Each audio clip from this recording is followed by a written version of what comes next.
Dear students, अस्सलाम वालेकुम। Formal methods के आज के टॉपिक में मैं आपको वेलकम कहता हूँ। हम ऑटोमेटा के ऊपर बात कर रहे थे, तो उसमें लास्ट चीज जो हमने डिस्कस की थी वो थी रेगुलर एक्सप्रेशंस। अब हम कुछ रेगुलर एक्सप्रेशंस की एग्जांपल्स देखते हैं। तो ये हमारे पास पहला रेगुलर एक्सप्रेशन है। एक बात ध्यान में रखिएगा कि किसी भी लैंग्वेज को किसी भी रेगुलर एक्सप्रेशन की मदद से रिप्रेजेंट किया जा सकता है। उस रेगुलर एक्सप्रेशन में जो स्ट्रिंग्स एक्सेप्ट हो रही होंगी वो उस लैंग्वेज में एक्सेप्ट हो रही होंगी, और जो जिन स्ट्रिंग्स को वो रेगुलर एक्सप्रेशन रिजेक्ट कर रहा होगा वो उस लैंग्वेज में शामिल नहीं होंगी। तो अब हम पहले रेगुलर एक्सप्रेशन की बात करते हैं। तो इसमें हमारे पास जो रेगुलर एक्सप्रेशन है वो स्टार्ट किससे हो रहा है? ए से हो रहा है, और एंड किससे हो रहा है? वो भी ए से हो रहा है। इट मीन्स कि यहाँ पे भी ए है और एंड में भी ए है। अब दरमियान में हमने देखना है कि इसमें क्या है। अब अगर दरमियान में आप देखें तो यहाँ पे हमारे पास क्लीन स्टार क्लोजर है, मतलब इसकी कोई ऑकरेंस भी नहीं हो सकती, और एज मैनी मैक्सिमम एक से ज्यादा ऑकरेंसेस भी हो सकती हैं। तो हम फर्ज कर लेते हैं एक ऑकरेंस की बात करते हैं। तो उसमें फिर आप देखें कि हमारे पास दरमियान में प्लस ऑपरेटर है। What does it mean? इसका मतलब है कि एक आइट्रेशन के अंदर या आप एक सिलेक्ट करेंगे या बी सिलेक्ट करेंगे, एक अल्फाबेट सिलेक्ट होगा एट वन टाइम। तो हम सपोज कर लेते हैं कि हम ए को सिलेक्ट कर लेते हैं, तो उससे जो हमारी स्ट्रिंग बनी वो कौन सी होगी? Triple A. फिर हम ये करते हैं कि पहले ए की आइट्रेशन रखते हैं और ए की बजाय हम बी को सिलेक्ट कर लेते हैं, और इस क्लोजर की मदद से आप इसको एज मैनी टाइम्स एग्जीक्यूट कर सकते हैं, मतलब one time, two time, up to n time. मैं सपोज इसको 4 टाइम्स एग्जीक्यूट करता हूँ, तो ये स्टार्टिंग और एंडिंग तो हमारी ए से हुई। अब अगर हम इसको 4 टाइम्स एग्जीक्यूट करते हैं, सपोज फर्स्ट टाइम मैं ए सिलेक्ट करता हूँ, सेकेंड टाइम मैं बी सिलेक्ट करता हूँ, थर्ड टाइम मैं फिर बी सिलेक्ट कर लेता हूँ, और फोर्थ टाइम मैं ए सिलेक्ट कर लेता हूँ। तो अब हमारी स्ट्रिंग क्या बन गई? Double A, double B, double A. इसके अंदर अब पैटर्न क्या है, मतलब कि ये रेगुलर एक्सप्रेशन जो है ये किन स्ट्रिंग्स को एक्सेप्ट कर रहा है और किन को रिजेक्ट कर रहा है। तो ये रेगुलर एक्सप्रेशन जो है ये उन स्ट्रिंग्स को एक्सेप्ट कर रहा है जो कि स्टार्ट भी ए से हो और एंड भी ए के ऊपर ही हो। अगर कोई स्ट्रिंग ए से स्टार्ट नहीं होती या ए पे एंड नहीं होती तो ये रेगुलर एक्सप्रेशन जो है ये उसको रिजेक्ट कर देगा। ठीक हो गया जी। नेक्स्ट रेगुलर एक्सप्रेशन जो है हमारे पास वो ये है। अब ये रेगुलर एक्सप्रेशन हमें क्या बता रहा है कि इसमें हमारे पास दो हिस्से हैं, दो पार्ट्स हैं, और कोई इसके ऊपर क्लोजर नहीं है, कोई प्लस ऑपरेटर नहीं है। इट मींस कि इसका फर्स्ट पार्ट भी जो है वो वन टाइम एग्जीक्यूट होएगा, और सेकंड पार्ट भी जो वो भी वन टाइम एग्जीक्यूट होएगा। और ये जो फर्स्ट पार्ट है, जब ये एग्जीक्यूट होगा तो आप दोबारा उसमें से या आपको ये डबल ए सिलेक्ट करना पड़ेगा या डबल बी सिलेक्ट करना पड़ेगा। क्यों? और ऑपरेटर है हमारे पास। तो हम सपोज कर लेते हैं कि ये हम डबल ए सिलेक्ट कर लेते हैं, उसके बाद हमारे पास ए भी है, तो ये आप साथ लिखेंगे। मैं इसकी एक एग्जीक्यूशन दोबारा करता हूँ। अब मैं ये करता हूँ कि बजाय डबल ए को सिलेक्ट करने के मैं डबल बी को सिलेक्ट कर लेता हूँ। तो ये कुछ यूं हो गया। तो इसका क्या मतलब है? इसका मतलब है कि ये रेगुलर एक्सप्रेशन जो है ये उन स्ट्रिंग्स को एक्सेप्ट कर रहा है जो कि एंड किस पे होती हैं? ए बी पे। जिनके एंड पे ए बी आएगा ये उनको एक्सेप्ट करेगा।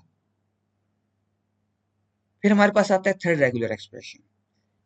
मेरा आपसे क्वेश्चन ये है कि आप इस वीडियो को थोड़ी देर के लिए पॉज कीजिए और खुद से सोचिए कि ये रेगुलर एक्सप्रेशन जो है थर्ड वाला, ये किन स्ट्रिंग्स को एक्सेप्ट कर रहा है। चलें अब हम देखते हैं। तो इसके स्टार्ट में हमारे पास कौन सा अल्फाबेट है? बी, और ये हमारे पास प्लस ऑपरेटर है। तो इट मीन्स के मिनिमम वन टाइम ये लाजमी आइट्रेशन चलेगी, ये लाजमी एग्जीक्यूट होगा, और मैक्सिमम नंबर ऑफ टाइम्स, मतलब आप इसको एन टाइम्स तक चला सकते हैं, ये आइट्रेशन कर सकते हैं हम। तो फर्स्ट टाइम हमने क्या किया, ये बी तो एज इट इज सिलेक्ट हुआ, और अब हम सपोज करते हैं कि इसकी एक ही आइट्रेशन है, तो उसमें या आपको डबल ए सिलेक्ट करना पड़ेगा या डबल बी सिलेक्ट करना पड़ेगा। सपोज मैं डबल ए सिलेक्ट कर लेता हूँ, और फिर मैं ये करता हूँ कि ये बी लिखता हूँ और साथ डबल बी सिलेक्ट कर लेता हूँ। अब मैं क्या करता हूँ कि इसको वन टाइम एग्जीक्यूट करने की बजाय इसको मैं 2 टाइम्स एग्जीक्यूट करता हूँ। स्टार्टिंग में तो बी आएगा ही आएगा। पहली आइट्रेशन में मैं डबल ए सिलेक्ट करता हूँ, और दूसरी आइट्रेशन में मैं डबल बी सिलेक्ट करता हूँ, या आप डबल बी पहले सिलेक्ट कर सकते हैं और डबल ए बाद में सिलेक्ट कर सकते हैं, लेकिन ये वाला बी हर सूरत में साथ लाजमी आएगा। तो इसका क्या मतलब है? इसका मतलब है कि ये जो रेगुलर एक्सप्रेशन है ये हमारे पास उन स्ट्रिंग्स को एक्सेप्ट कर रहा है जो कि हर सूरत में अल्फाबेट बी से स्टार्ट हो रही है। अगर कोई स्ट्रिंग जो है वो बी से स्टार्ट नहीं हो रही तो वो ये एक्सेप्ट नहीं करेगा। और इसका ये भी मतलब है कि वो स्ट्रिंग्स जो बी से स्टार्ट हो और एंड जो है उनका वो या डबल ए पे हो या डबल बी पे हो। इसका मतलब ये भी है कि अगर एक स्ट्रिंग जो है वो बी से स्टार्ट हो रही है लेकिन डबल ए या डबल बी से एंड नहीं हो रही तो ये एक्सेप्ट नहीं होगी। अभी तक हमने जो बात की उसमें हमने कहा कि किसी भी लैंग्वेज को किसी भी रेगुलर एक्सप्रेशन की मदद से रिप्रेजेंट किया जा सकता है। इस तरह किसी भी लैंग्वेज को फाइनाइट ऑटोमेटा की मदद से भी रिप्रेजेंट किया जा सकता है। अब फाइनाइट ऑटोमेटा होते क्या हैं? ये हमारे पास वो मॉडल्स होते हैं या एक दूसरे लफ्जों में ये वो स्टेट मशीन्स होती हैं जो कि किसी भी सिस्टम की स्टेट्स को मॉडल करती हैं। और ये इस चीज को भी मॉडल करती हैं कि यूजर की इनपुट के साथ सिस्टम जो है वो अपनी स्टेट कैसे कैसे चेंज करता है। इसमें फिर हमारे पास एक इनिशियल स्टेट आ जाती है और एक या एक से ज्यादा फाइनल स्टेट्स आ जाती हैं। ये भी हो सकता है कि किसी फाइनाइट ऑटोमेटा में आपके पास कोई भी फाइनल स्टेट ना हो। तो अब कोई भी स्ट्रिंग जो है वो एक्सेप्ट किस वक्त होगी? जब वो अपनी फाइनल स्टेट में पहुंचेगी। इसका मतलब है कि जो वो हमारे पास स्ट्रिंग है या जो यूजर इनपुट है वो वैलिड इनपुट है। उसमें फिर हमारे पास दो तरह के ऑटोमेटा आ जाते हैं। एक को हम कहते हैं डिटर्मिनिस्टिक फाइनाइट ऑटोमेटा और दूसरे को हम क्या कहते हैं? Non deterministic finite automata. अभी हम इन दोनों को बारी बारी डिस्कस करते हैं। हमारे पास जो डिटर्मिनिस्टिक फाइनाइट ऑटोमेटा है उसको हम एक 5 टपल की मदद से रिप्रेजेंट करते हैं। उसमें हमारे पास क्या क्या चीजें आ जाती हैं? सबसे पहले तो हमारे पास उसमें सेट ऑफ स्टेट्स आ जाती हैं। ये स्टेट्स जो होती हैं ये रिप्रेजेंट करती हैं या मॉडल करती हैं सिस्टम की स्टेट को। और फिर हमारे पास आ जाता है सिग्मा। सिग्मा किस चीज को रिप्रेजेंट करता है? इनपुट सिंबल्स को, या दूसरे लफ्जों में ये यूजर की इनपुट को रिप्रेजेंट करेगा। नेक्स्ट है हमारे पास सेट ऑफ ट्रांजिशंस। ट्रांजिशंस क्या हैं?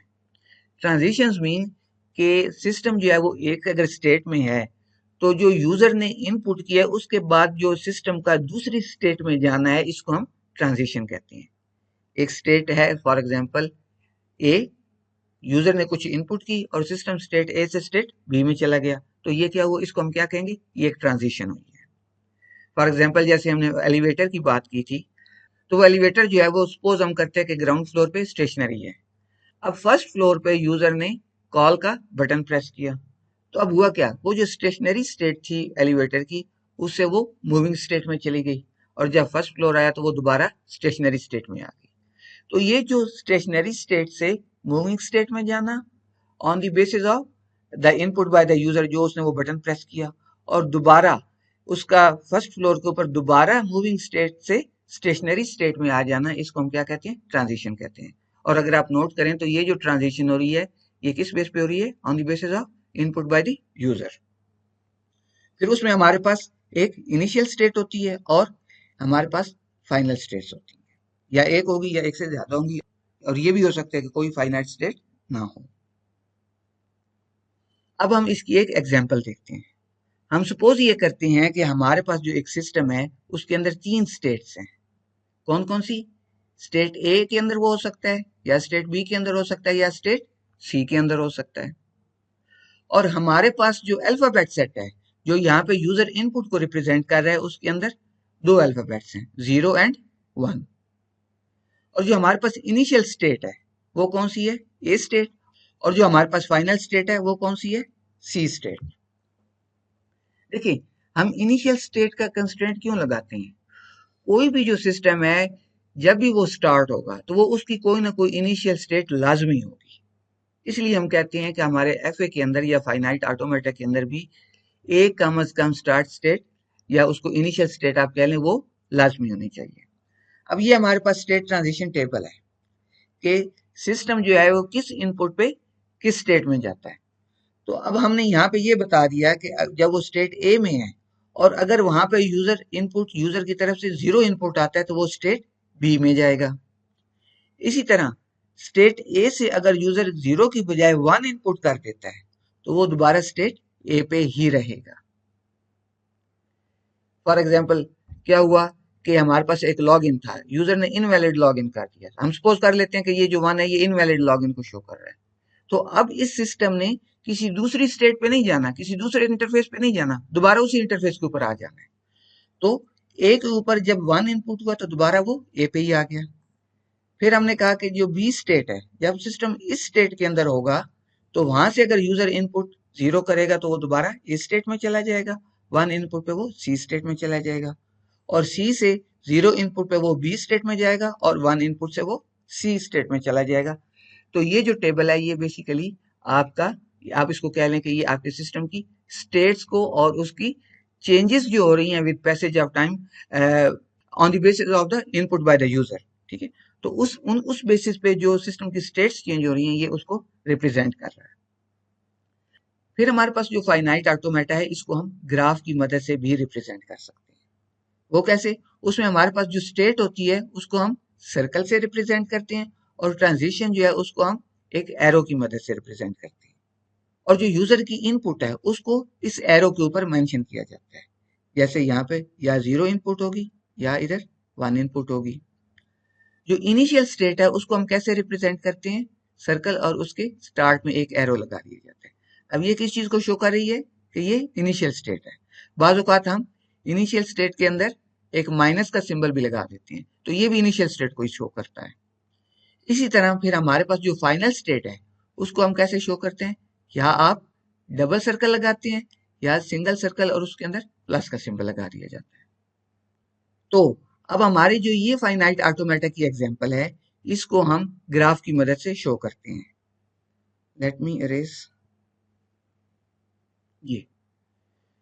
तो हम क्या करते हैं कि हमारी जो स्टार्ट स्टेट है वो हमने क्या कहा था? ए स्टेट है। तो हमने एक स्टेट बना दी ए, और ये हमारी क्या होगी? Start state. ठीक हो गया।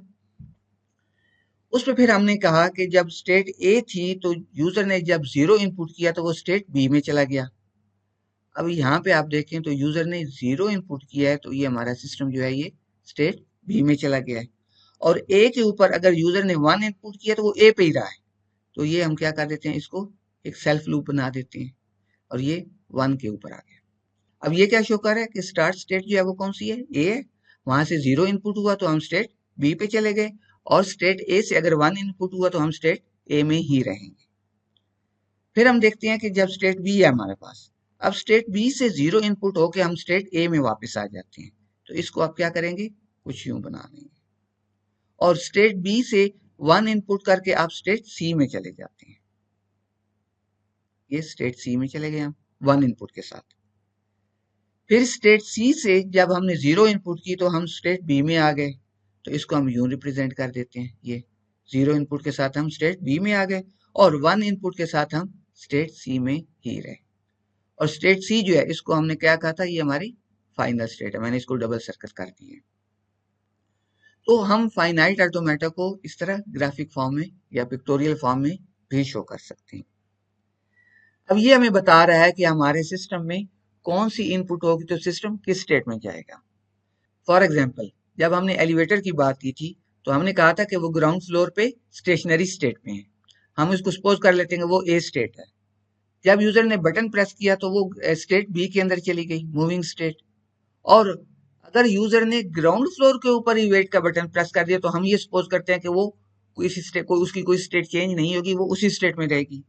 तो इस तरीके से आप फाइनाइट ऑटोमेटा के जरिए अपने सिस्टम को मॉडल कर सकते हैं। इसको फाइनाइट क्यों कहते हैं? फाइनाइट इसको इसलिए कहते हैं कि इसमें हमारे पास जो स्टेट्स हैं वो फाइनाइट होंगी। डेफिनेटली एक सिस्टम जो है वो इनफाइनाइट स्टेट्स में तो नहीं जा सकता। और डिटर्मिनिस्टिक का क्या मतलब है? इसका मतलब है कि किसी एक इनपुट के अगेंस्ट एक ही हमारे पास पाथ है स्टेट चेंज का। मसलन 0 में हम ए से बी पे आएंगे, 0 में हम ए से ए पे नहीं रहेंगे। इसी तरह जब 1 इनपुट होगी तो हम ए से ए पे रहेंगे, ए से बी में नहीं जाएंगे। यानी एक इनपुट के अगेंस्ट एक ही आपकी स्टेट जो है वो चेंज हो रही है, एक ही पाथ है आपके पास। फिर है हमारे पास नॉन डिटर्मिनिस्टिक फाइनाइट ऑटोमेटा। ये भी फाइनाइट ऑटोमेटा है, मतलब कि इसके अंदर भी नंबर ऑफ स्टेट्स जो है हमारे पास वो फाइनाइट होंगी। और इसको भी डिटर्मिनिस्टिक फाइनाइट ऑटोमेटा की तरह हम 5 टपल से रिप्रेजेंट करते हैं।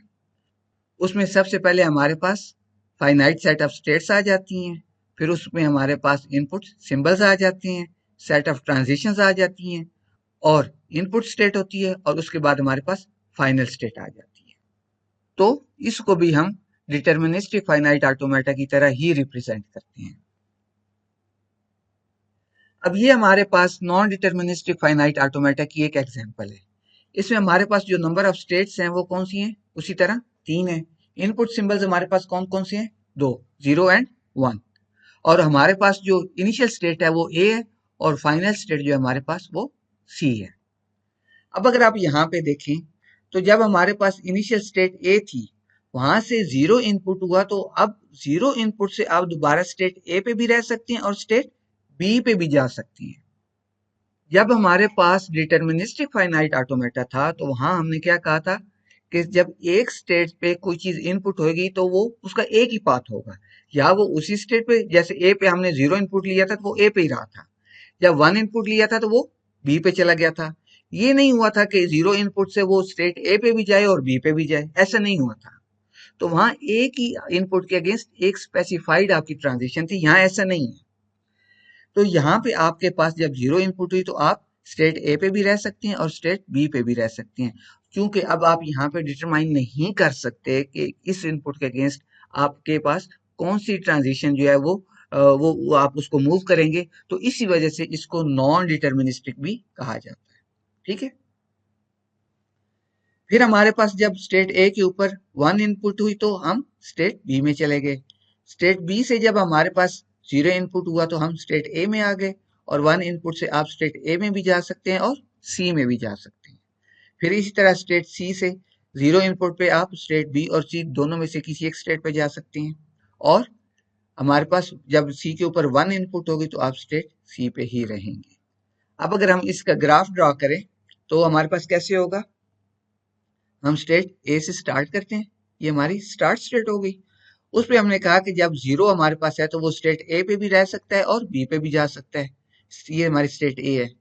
तो जब हमारे पास 0 इनपुट हुआ तो ये स्टेट ए पे रह गया, और 0 ही इनपुट से ये स्टेट बी पे भी चला गया, और 1 इनपुट से भी ये स्टेट बी में जा रहा है, तो इट मीन्स कि आप यहाँ पे 1 भी बताएंगे। तो अब अगर आप देखें तो हमने इस ट्रांजिशन को मॉडल कर लिया है। वो कैसे, 0 से हमने कहा कि वो या ए पे रहेगा या बी पे जाएगा। 0 से हमने ए को भी पाथ बना दिया और बी का भी पाथ बना दिया, और 1 से हमने बी का पाथ बना दिया। बी स्टेट में 0 से वो वापस ए पे आ जाएगा, कुछ यूं। यहाँ पे इनपुट क्या थी, 0 इनपुट थी, और फिर 1 इनपुट से भी वो ए पे जा रहा है। ठीक है, तो हमने साथ इसको 1 भी रिप्रेजेंट कर दिया, और 1 इनपुट से वो सी पे भी जा रहा है, तो आप क्या करेंगे, साथ 1 इनपुट से इसकी स्टेट सी भी बना देंगे। स्टेट सी में 0 इनपुट से वो बी पे भी आएगा और सी पे भी आएगा, तो इसको आपने स्टेट यहाँ पे 0 इनपुट हुई तो ये स्टेट बी में चला गया, और इस तरह 0 इनपुट से स्टेट सी में भी रह गया, और 1 इनपुट से भी ये स्टेट सी में रह रहा है, तो इसको हमने यूं कर दिया। तो अब ये हमारे पास नॉन डिटर्मिनिस्टिक फाइनाइट ऑटोमेटा है, किसका, इस एग्जांपल। नॉन डिटर्मिनिस्टिक क्यों, क्योंकि अब आपको इसको देख के पता नहीं चल रहा कि जो हमारे पास 0 इनपुट है उससे आपने स्टेट बी में जाना है या स्टेट 0 में जाना है। ये हमारे पास इसकी फाइनल स्टेट है, क्योंकि हमने यहाँ पे बताया है। अच्छा, अब हमें पता कैसे चलेगा कि कोई स्ट्रिंग जो है वो नॉन डिटर्मिनिस्टिक फाइनाइट ऑटोमेटा की मदद से एक्सेप्ट हो रही है या नहीं हो रही, क्योंकि जो डिटर्मिनिस्टिक फाइनाइट ऑटोमेटा था उसमें तो एक स्पेसिफाइड पाथ था हमारे पास। जरा हम उस स्लाइड पे चलते हैं। सपोज यहाँ पे हमारे पास एक इनपुट आती है 0 1, ठीक है, तो इनिशियल स्टेट हमारी क्या है, ए है। 0 से हम इस स्टेट पे आ गए और 1 से हम फाइनल स्टेट पे पहुंच गए, तो इसका मतलब है 0 1 तो एक्सेप्ट हो रही है। और ये हमें कैसे पता चल रहा है, क्योंकि हमारे पास हर इनपुट के अगेंस्ट एक ही पाथ है। अब यहाँ पे क्या है, फॉर एग्जाम्पल यहाँ पे 0 1 है। अब अगर हमारे पास ए जो है वो स्टार्ट स्टेट है, तो 0 से आप स्टेट बी पे भी जा सकते हैं और स्टेट ए पे भी वापस आ सकते हैं। मैं ये सपोज कर लेता हूँ कि हम स्टेट ए पे वापस आ जाते हैं। अब 0 से हम दोबारा स्टेट ए में आ गए, फिर 1 इनपुट लेने से हम स्टेट बी पे चले गए। तो अब इसका क्या मतलब है कि 0 1 जो है वो एक्सेप्ट नहीं हो रहा। लेकिन अगर बजाय इसके कि मैं इस 0 से स्टेट ए पे आने के 0 से मैं स्टेट बी पे चला जाऊं, और वहां से एक 1 इनपुट लेके मैं स्टेट सी पे चला जाऊं, तो अब ये स्ट्रिंग एक्सेप्ट हो रही है। तो इस स्ट्रिंग के हमारे पास ट्रेवर्सल के 2 पाथ थे। एक पाथ जो था वो उस पे ये स्ट्रिंग एक्सेप्ट नहीं हो रही थी, यानी फाइनल स्टेट तक नहीं पहुंच रही थी। दूसरे पे ये फाइनल स्टेट तक पहुंच रही है। तो अब हमें कैसे पता चलेगा कि ये एक्सेप्ट हो रही है या नहीं हो रही? तो अब इसका रूल क्या है? रूल ये है कि जो नॉन डिटर्मिनिस्टिक फाइनाइट ऑटोमेटा होते हैं, उसमें हमारे पास जो इनपुट स्ट्रिंग होती है, उसके जितने भी ट्रेवर्सल पाथ्स हैं, उनमें से कम एक पाथ ऐसा होना चाहिए जो कि किस पे एंड हो? फाइनल स्टेट पे एंड। अगर कोई एक पाथ भी उसका फाइनल स्टेट पे एंड हो जाता है, बाकी बेशक ना हो, तो वो स्ट्रिंग एक्सेप्ट होगी। जैसे यहाँ पे हमारे पास जब हमने इसको ये वाला पाथ फॉलो किया था तो ये एक्सेप्ट नहीं हो रही थी, जबकि दूसरी तरफ हमने ये वाला पाथ फॉलो किया था तो ये एक्सेप्ट हो रही थी। पहले पाथ में हमारे पास क्या था? ए से हमने 0 इनपुट लिया था तो हम ए पे ही रहे थे, और फिर ए से हमने 1 इनपुट लिया था तो हम बी पे चले गए थे, ये एक्सेप्ट नहीं हो रहा था। दूसरी दफा जब हमने ए से 0 इनपुट लेके हम इधर स्टेट बी में चले आए और बी से 1 इनपुट लेके हम स्टेट सी में चले आए, तो ये हमारी स्ट्रिंग एक्सेप्ट हो गई थी।